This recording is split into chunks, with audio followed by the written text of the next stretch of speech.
Hola, buenos días. Hoy día vamos a hablar acerca de la evaluación radiológica del tórax.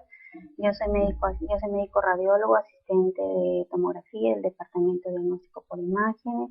Soy médico radiólogo tutor de la especialidad de radiología del Hospital Nacional 2 de Mayo.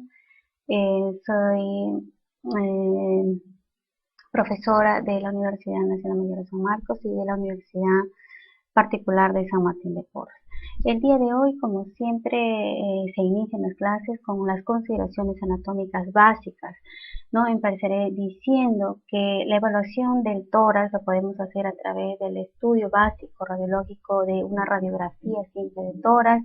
Continuaremos, si hay duda diagnóstica o precisión diagnóstica, a través de una tomografía. Y actualmente se está utilizando el PET-CT, que tiene que ver fundamentalmente para la evaluación de los tumores, si hay duda diagnóstica entre benignidad o malignidad.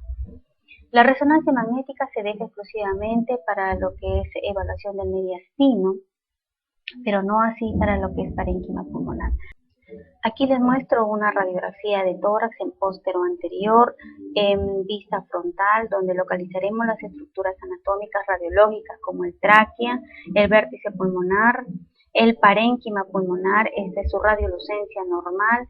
Otra estructura, vemos aquí los vasos cortados, el ilio pulmonar en su lado derecho, en su lado izquierdo. ¿No? Si nos referimos a lo que es la pared torácica, diremos que los arcos costales están de densidad normal, las partes blandas normales, y vemos que están ambos hemidiafragmas, teniendo en cuenta que el hemidiafragma derecho se encuentra un poco más elevado debido a la sombra que le produce el hígado en relación a lo que es el hemidiafragma del lado izquierdo. Si evaluamos el mediastino, veremos que el primer arco corresponde al arco aórtico, el segundo arco al tronco, la arteria pulmonar y la aurícula izquierda, y el tercer arco corresponde al ventrículo izquierdo. En el borde cardíaco derecho tenemos que el primer arco corresponde a la vena cava superior, el segundo a la aurícula derecha en su totalidad. Otra consideración anatómica son los segmentos básicos, ¿no? Aquí tenemos una radiografía de tórax en póstero anterior, en visión frontal, y a su lado derecho vemos la radiografía frontal, donde localizamos el lóbulo superior con sus 3 segmentos, que posteriormente lo vamos a ver. Solamente ahora nos fijamos que está ocupado por el lóbulo superior, y aquí como vemos que la totalidad casi en la visión frontal corresponde al lóbulo pulmonar del lado y el lóbulo inferior del lado derecho. Aquí vemos, sabemos además que tenemos 2 fisuras, ¿no? Una mayor y una menor, y que la menor delimita 2 segmentos además, evidenciando lo que es el lóbulo medio del pulmón derecho. En el lado izquierdo, debido a que tiene solamente una fisura mayor, que se proyecta básicamente desde el quinto arco, desde el quinta vértebra dorsal hacia la región anterior, lo que se encuentra por la línea imaginaria hacia la parte superior, vemos que se localiza el lóbulo superior izquierdo, y por la parte inferior vemos al lóbulo inferior. Ahora delimitaremos cada segmento. Hemos dicho que en el lado izquierdo tenemos 3 lóbulos, 2 lóbulos en el lado izquierdo, que tenemos 2 fisuras, una mayor y una menor, que la fisura mayor con la intersección de la fisura menor van a localizar al lóbulo superior del lado derecho, y que este lóbulo superior se va a subdividir en 3 segmentos. El lóbulo, aquí tenemos el segmento 1 del lóbulo superior, y que en el corte inferior, que vemos el corte axial de tomografía, se correlaciona hacia el ápice, dando la formación del segmento 1. Seguimos entonces hacia la parte posterior de este lóbulo superior, tenemos el segmento 2, que se localiza en la parte posterior. ¿Qué más tenemos? Tenemos el segmento anterior de ese lóbulo superior, que está dado por el segmento 3, que no lo visualizamos aquí todavía, pero que en la siguiente imagen, o en su defecto en el lóbulo izquierdo, lo estamos acá visualizando el segmento 3 que corresponde a la parte anterior de ese lóbulo superior. Entonces acá tenemos, sabemos que la cisura menor con la intersección de la cisura mayor en su parte inferior me va a delimitar el lóbulo medio. Entonces este lóbulo medio corresponde a dos segmentos, el segmento lateral y el segmento medial. Entonces al lateral tenemos que es el segmento 4 lateral, y el segmento medial que es el segmento 5, que lo visualizamos claramente en la tomografía. Entonces el segmento 5 es el que está cerca al corazón y el segmento 4 es el segmento lateral. Continuamos con la visualización. Acá estamos, acá otra vez, ¿no? Tenemos el segmento medial que es el segmento 5 que corresponde al lóbulo medio. Entonces, ahora vamos con el lóbulo inferior, y en el lóbulo inferior tenemos el primer segmento, el apical superior, que corresponde al segmento 6 y se correlaciona aquí con el segmento en el corte axial tomográfico, que este se va a localizar por detrás de la carina, ¿no? Siempre encontramos ahí en ambos lados, tanto al lado derecho como al lado izquierdo. Vemos el segmento 7 es el segmento del lóbulo inferior del lado derecho, que lo encontramos muy cerca de la aurícula del lado derecho, ¿no? Acá está el segmento 7. Seguimos con el segmento 8, que es lateral al segmento 7. Acá tenemos el segmento 7 muy adyacente a la aurícula y el segmento 8 adyacente al segmento 7. Y los dos segmentos que vienen a continuación, que son posteriores, que es tratado por el segmento 9 y el segmento 10, que lo vemos muy juntos en la parte posterior de este segmento axial de tomografía. Cosa similar pasa en el lóbulo pulmonar del lado izquierdo, ¿no? De tal manera que sabemos que en el lóbulo pulmonar superior tenemos también tres segmentos, solo que el segmento 1 y 2 están unidos, y hay el segmento 3 en la parte anterior, que no hay lóbulo medio porque todo es lóbulo inferior, sino que está la língula, y la língula se divide en segmento 4 y segmento 5, que en el lóbulo inferior no hay propiamente un segmento 7, sino está fusionado el segmento 7 y 8, y de ahí el resto es prácticamente igual. Entonces aquí estamos viendo el ápico posterior, ¿no? Que está unido, segmento 1 y 2, estamos haciendo ya básicamente un resumen. Aquí estamos viendo en la parte anterior, ¿no? El segmento 3, aquí está el segmento 3 correlacionado. En el lóbulo inferior acá tenemos la língula, ¿no? Que acá está el segmento 4 y el segmento 5, igual lateral y medial. Tenemos el segmento 5, acá tenemos el ápico posterior o segmento 6, etcétera, ¿no? Entonces estamos viendo acá ya prácticamente los últimos segmentos.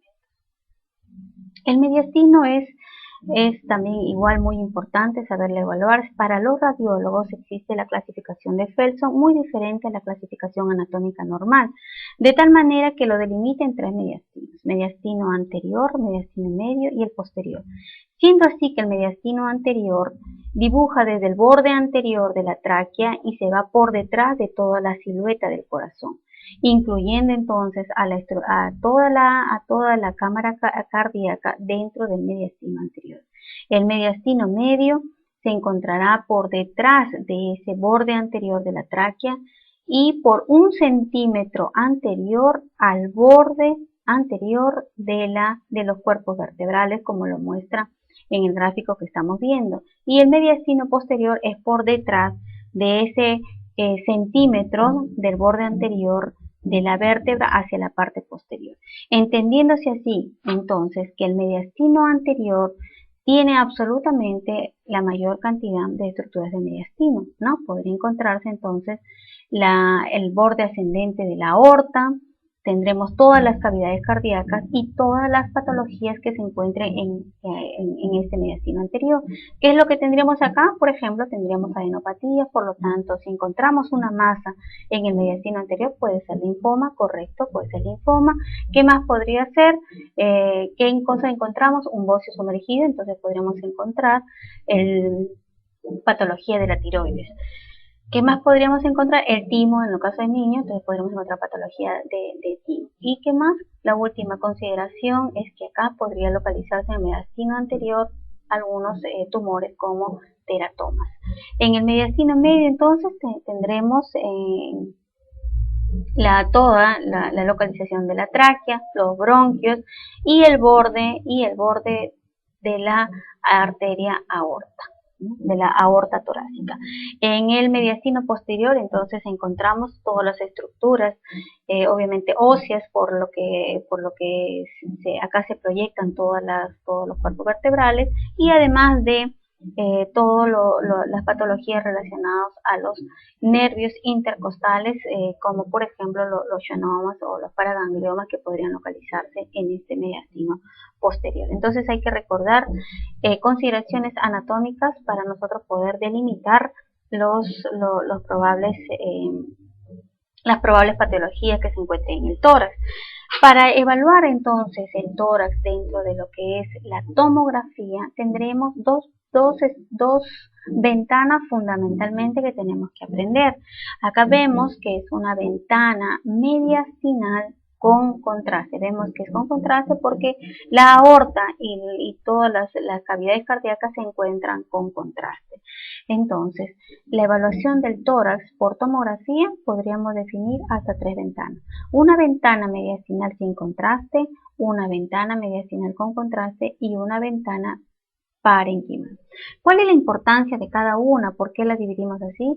Y es que en cada ventana mediastinal, como su mismo nombre lo dice, evaluaremos las estructuras mediastinales. ¿Cuáles son las que estamos viendo? Los troncos supraórticos, la aorta, el infundíbulo de la arteria pulmonar y sus ramas, también podríamos encontrar ganglios, el corazón y pericardio, pared y todo lo visible del abdomen superior, como son el hígado, el vaso, etcétera. La ventana pulmonar fundamentalmente tiene dos finalidades, ¿no? Evaluar el parénquima pulmonar, que lo estamos viendo, que lo estoy señalando acá. Este es el parénquima pulmonar normal visto en lo que es una tomografía de alta resolución. Eso quiere decir TECAR, tomografía de alta resolución, y la vía aérea, como cuáles, la tráquea y los bronquios que estoy señalando con el puntero, ¿no? Entonces, no olvidar la tomografía de tórax, fundamentalmente evaluada por ventana mediastinal y ventana pulmonar, y todo lo que hemos explicado hasta ahí. Entonces, nosotros para evaluar, ya sabemos, ya tenemos las consideraciones anatómicas, ya sabemos para qué sirve cada estudio. Ahora, entonces, entraremos ya empecemos a evaluar ya las patologías. Y antes de ver las patologías, necesito una consideración anatómica importante. Nosotros sabemos que el pulmón, su unidad básica funcional, es el lobulillo pulmonar secundario. Acá vemos, este es el lobulillo secundario pulmonar, el lóbulo pulmonar o el lobulillo pulmonar secundario. Entonces, ¿en qué consiste este lobulillo pulmonar secundario? Va a tener dentro, ¿no? Va a tener dentro, entonces, los sacos alveolares, y tenemos un intersticio.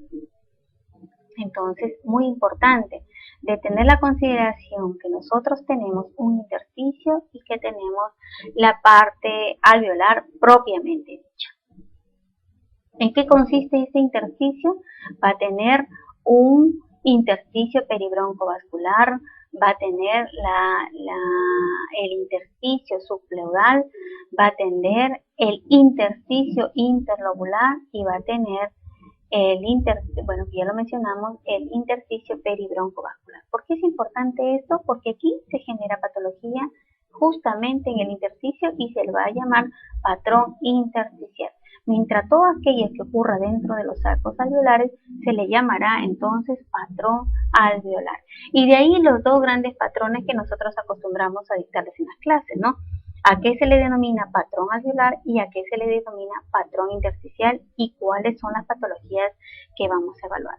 Entonces, aquí estamos viendo las venas, el vaso linfático, porque todo esto se enferma y todo esto da un patrón característico.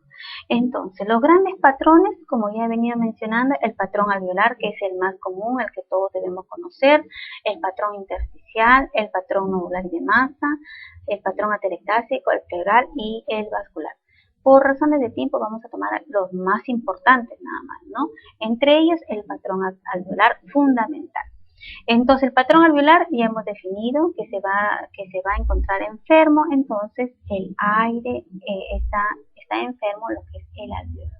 ¿Y por qué se enferma el alveolo? Porque este puede estar conteniendo líquido, por ejemplo, trasudado o exudado, o tal vez sangre en el caso de hemorragia, o por células cuando se trata de una neoplasia. Entonces, el patrón alveolar quiere decir que el alveolo está enfermo por alguna de estas circunstancias, ya sea líquido o sea célula. Muy, muy sencillo. Entonces, ¿cuáles son los signos radiológicos que yo debo evaluar para decir que estoy frente a un patrón alveolar? Veo entonces que tiene que ser una radiopacidad mal definida, los bordes imprecisos, presencia de broncograma aéreo, el aspecto algodonoso y que puede o no tener alteraciones del volumen. Entonces, vamos a ver que este patrón alveolar tiene otros subpatrones. Por ejemplo, el patrón alveolar segmentario, el patrón alveolar difuso, es decir, varios focos en un pulmón o en los dos pulmones. Y vamos a tener el patrón alveolar generalizado cuando ambos pulmones se van a enfermar de manera simétrica. Ahora lo voy a desarrollar. ¿Qué quiere decir el patrón alveolar segmentario o lobular? Por ejemplo, una neumonía segmentaria. El patrón alveolar quiere decir que es este alveolo que está enfermo, ya hemos dicho por líquido, por exudado, y que va a traducir a lo que es la radiografía a través de imágenes radiopacas. Esta puede tener, y hemos visto también que tiene el lóbulo superior tiene varios segmentos, no que tiene un lóbulo superior, uno anterior, uno posterior, como en este caso que vemos que hay un segmento solo enfermo, por lo tanto este es un patrón alveolar segmentario, quiere decir que un segmento solo está enfermo, pero puede comprometer los tres segmentos y sigue siendo segmentario, pero si sigue siendo segmentario, pero como ya ocupó los tres lóbulos, recibe el nombre de lobular. ¿Cuáles son las características entonces? Recordemos, una radiopacidad, sus bordes y contornos son mal definidos, no los puedo definir. Presencia de broncograma aéreo, les estoy señalando aquí y las flechas también. Por favor, sigan el puntero, ahí vemos lo que es el broncograma aéreo. ¿Qué más estamos viendo? Que acá está siendo delimitado por una de las fisuras, pero que el volumen no se ha visto alterado. Entonces, estas son características básicas. Entonces, aquí estamos viendo el patrón alveolar segmentario. Aquí es para que ustedes este gráfico, este diagrama les enseñe a identificar el broncograma aéreo. Esto entonces, aquí estamos viendo que los tres segmentos, ¿no es cierto?, están comprometidos, entonces sería un patrón segmentario lobular, ¿no es cierto?, porque está ocupando todo el lóbulo. ¿Y cómo se ve en tomografía? Aquí está su correlación tomográfica, ¿no es cierto? Estamos viendo, así se ve la consolidación, en este caso este es el hígado, eso quiere decir que estamos en el segmento 9 o 10, porque estamos en la parte baja y acá estamos viendo el broncograma aéreo. Acá a mayor vista para que ustedes identifiquen claramente lo que es el broncograma aéreo y la consolidación vista por tomografía, ¿no? Entonces aquí tenemos que es una neumonía segmentaria, ¿no es cierto? Porque está ocupando solamente un segmento. Aquí vemos, bueno, acá se trata de una tomografía en corte axial, ¿no es cierto? Ventana mediastinal y con contraste porque localizamos contraste en las estructuras vasculares, ¿no es cierto? Aquí tenemos entonces, recordemos que aquí me sirve para ver todo el mediastino, para ver la vía aérea también, si tuviera algún tumor dentro, y sobre todo la patología, si se consolida. Entonces aquí estamos viendo una consolidación con broncograma aéreo, el diagnóstico es probable neumonía, y aquí en el mediastino estoy delimitando lo que es una adenopatía. Muy bien, entonces el siguiente subpatrón es el patrón alveolar localizado pero difuso. Eso quiere decir que ya no está en un solo lóbulo, sino que está comprometiendo más de dos segmentos o lóbulos, o en su defecto estamos viendo el compromiso de los dos campos pulmonares. Acá vemos una tomografía en corte axial, ¿no es cierto? Corte axial con ventana parenquimal, ahora ya me están siguiendo, en ventana parenquimal donde veo una extensa consolidación, ¿no es cierto? Con broncograma aéreo, con bordes y contornos mal definidos que está comprometiendo acá todo el lóbulo, ¿no es cierto? Lo que ya identificamos, esto es parte del lóbulo superior, ¿no es cierto? Todo el lóbulo superior, y acá también estamos viendo otra imagen de similares características. Cuando ustedes evalúan múltiples segmentos en ambos pulmones o múltiples segmentos del lóbulo superior y del lóbulo inferior, como es este caso, entonces estamos hablando de una bronconeumonía. No se olviden, entonces el patrón segmentario pero difuso que compromete ya los dos pulmones, estamos hablando de bronconeumonía.